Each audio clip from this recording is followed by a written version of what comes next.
Hello friends, welcome back to Pharma Biomed. This is Dr. Neeraja. A small announcement andi. From today, I am going to start some tutorials, technical tutorials starting from 10th class to UG class. Different topics I will choose, more or less related to the life sciences and other specializations of sciences, which is very useful for their regular study, and at the same time those who are preparing for competitive exams also it will be useful. And I will try to share some of the important points through the Facebook, my Facebook page is there, that is there in the description of the channel. You can go through it. And today I am going to start the concept of biology, that is life processes. If you like this concept, please try to share to many of the students, and I even request all the elders to, because students will be there in every home, so I request them also to just consider it and try to watch. If you find it useful, definitely subscribe and share to the many more students. Thank you all.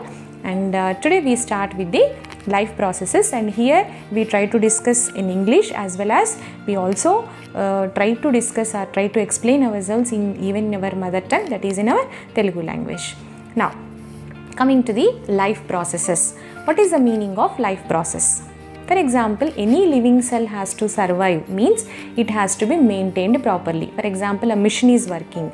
So machine has to work means it needs some energy. So you are supplying some current, and someone is working with that machine. Some disinfectant you are using for cleansing all the parts of the machine. So these are all the maintenance of the machine. In the same way, living cells also need some maintenance activities so that we can survive. So life processes are called maintenance processes. Life processes are nothing but maintenance processes which we require to survive. So what are different types of the life processes that we have to understand? So before going into that, to make a cell to survive, what we require? Definitely we require energy. Yes. So where we will get this energy? Energy is the energy we procure from the food, obviously. So this food we take from the external sources or outside sources. We take different types of food. For example, we eat chapati, we eat bananas, we eat fruits, all types of fruits, we eat vegetables, we eat rice. So lot of food varieties are there. They are not of single type, right? So whatever the energy which we are getting from our food, it is of a multiple resources, multiple types. So all the food has to be properly ingested and it should be properly processed. That is the first maintenance requirement a cell will require, which is called nutrition. So the type of nutrition, how we take different types of the food, how the food is getting processed, that is all we study in the nutrition, which is the one of the major life process. Okay, that is fine. We got our energy, and the energy has been entered into our body in the form of a food. But whatever the energy form which we are getting, it should be converted into a usable form. For example, we ate chapati. It doesn't mean that once we ate chapati, immediately we will get energy. The chapati has to be converted into a useful form of energy, that has to be converted into the glucose molecules, glycogen molecules. Those are stored and those are used in the form of energy. So whatever the food which you have taken, that enters into the body, once it enters into the body, it gets converted into the uniform as well as usable form of energy. It should be uniform. Uniform means it should be same, and at the same time it should be usable. It is a usable form of energy. How it is getting converted into usable form of energy? By means of using oxygen. Here we require oxygen to convert energy into usable form of energy, and we require so many chemical processes. These chemical processes produces so many ATPs which we require for the energy, which we require in the form of energy. So this is all can be studied, or this is all happens in the life process called respiration. So respiration we have to study. Why? Because here the energy whatever we got in the form of the food is getting finally converted into the usable energy as well as uniform energy. So this is the second life process, right?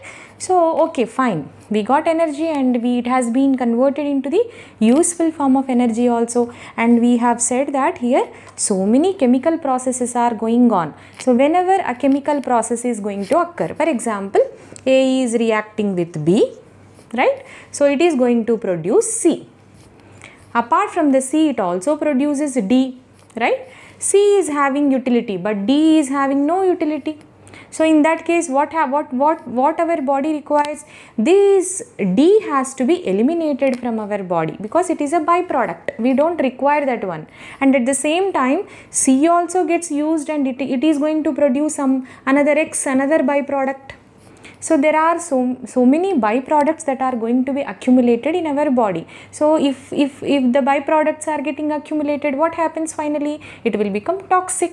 It produces some harmful effects to our body. So in that case, the byproducts has to be eliminated. So here the system we require is excretion.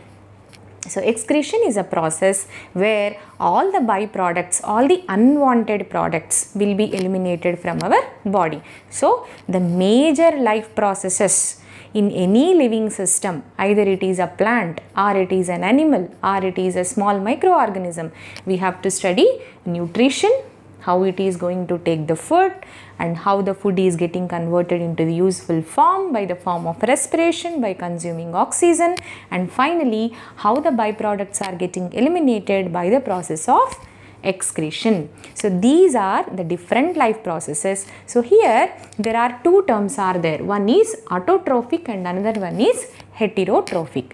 Autotrophic means what? Auto means self. That means these are the group of living cells which can produce food by themselves.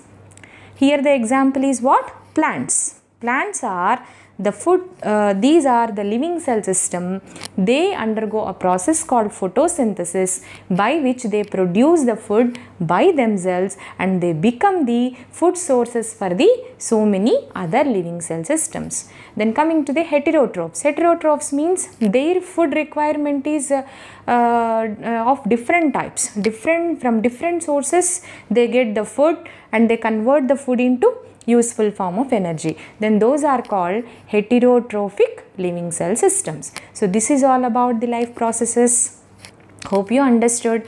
I will try to give some questions on life processes in the description. Try to answer those questions so that this topic will be well versed for all of you.